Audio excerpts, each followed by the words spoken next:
Hello po. Hello ma'am, andito na po kami. Hindi lang namin alam kung saan kami papasok na kanto. Gawa po kasi yung itinuturo sa mapa, hindi rin po tama. Tamang trabaho lang, tapos konting gala. Grabe, ang ganda ng mga bundok dito. Kitang kita mo. Layo madam, ang pin. Mali po yung, ito po yung pin location mo. Bali, doon kami itinuturo. Pagdating namin doon, dead end.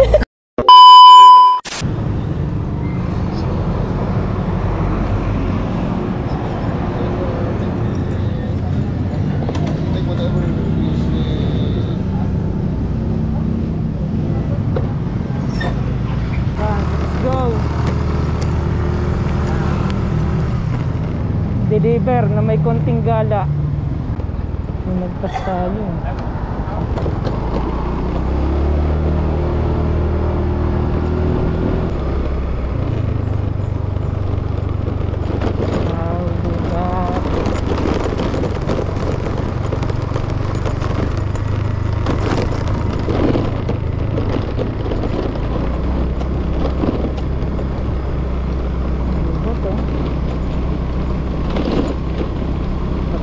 Mga kawayan dito. Ito tambayan. Ayan o. Ano mo naman, yung napuntahan namin, yung magdi-deliver lang kami, tapos diretsong gala. Nagdi-deliver kami, kasama ko yung kapatid ko. Ang problema, yung customer ko hindi nasagot. Kami pa naman drinks nung in-order, 5 milk tea ata yun. Tamang trabaho lang, tapos konting gala. Di nalugi sa trabaho mo.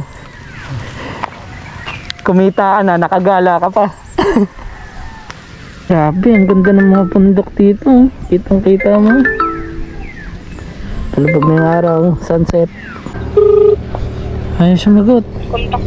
Hello po. Hello ma'am, andito na po kami. Hindi lang namin alam kung saan kami papasok na kanto. Saan po kayo? Sa may Riverside? Opo, bali nandito kami sa may community garden. Diretso pa po kami na lalagpasan pa namin ang community garden. Opo. Hindi ka po kita sa map kung saan po liliko. Bali may nililikuan, kaso iskinita po yung nakita namin.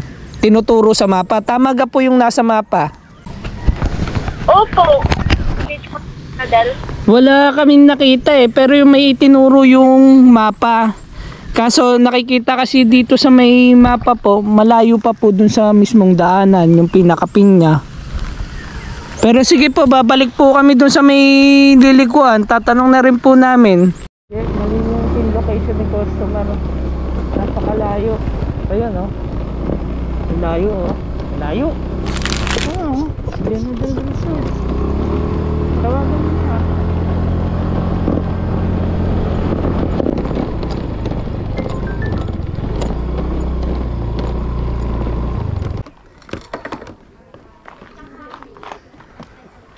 Layo. Ang ganda oh.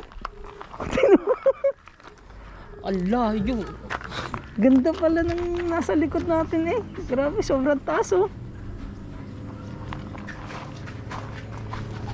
Malayo madam, ang pin. Mali po yung, ito po yung pin location mo. Bali, doon kami itinuturo. Pagdating namin doon, dead end. Bahay yan po. Ayan po. Ganda ng no? Bang, ito po ah. Na-deliver na natin yung booking natin kay customer. Tapos sakto, umorder din yung kapatid ko. Wait lang, baka may bayad. Wala. Tara bunso. Wala akong bayan. Ang ganda oh. Mga kawaray oh. Ang bayan dito sa kwan. Anong kanto. Ang ganda ng araw. Bunso. Tingnan mo yung sunset. Yan oh. Ganda. Wala akong magalit dito. Ganda mga kawaray oh. Yung mga tambayan dito. Ewan ko lang paggabi kung buhay ang ilaw dito. Don't just look. Read it too. May libro dito na pwede mong basahin. Kaso nakalak. Nakalak lang. Pero pwede kang magbasa. Meron dito oh. The Secret Garden. Ah, okay. Science in Action. God's message. So may mga may mga babasahin dito na pwede mong basahin kapag tatambay ka dito. Nga lang wala atang bantay. So pupustip lang kami dito mga kawaray. Yan bang iyo? Oo. Baka tayo mo dito. Ay, sarap ng kan dito. Ay shit! Kita ba dyan? Nabibidyo? Ayun no? Wait, actually... Di kita dito. One lit lang eh. Pero dito... Yan, ang ganda. Anyway mga kawaray, nagde-deliver tayo. And yung customer natin sakto dito sa may resort dito sa may Riverside. And syempre, sabi ko sa kapatid ko kasi nasa bahay walang pasok, sabi ko sama ka sa pagde-deliver kasi maganda yung pupuntahan natin. And eto na nga yung napunta na namin, sakto bumili rin ng milk tea yung kapatid ko doon sa pinag-pick up palinawin. sa pinag-pick up namin. So bumili kami doon ng maiinom para kahit paano tumambay man kami dito ng mabilisan, meron kaming maiinom. And yun, sayang yung sunset. Napakaganda sana kunan ng video kung meron lang tayong zoom or lente na maganda-ganda para makuhanan siya. Ayan, yung pangalan ng park dito, itong tambayan dito. Ayan, so Tulo Sitio Riverside Community Garden. Nag-deliver lang tayo pero may libreng gala pa. Ganda talaga dito. Dito pala.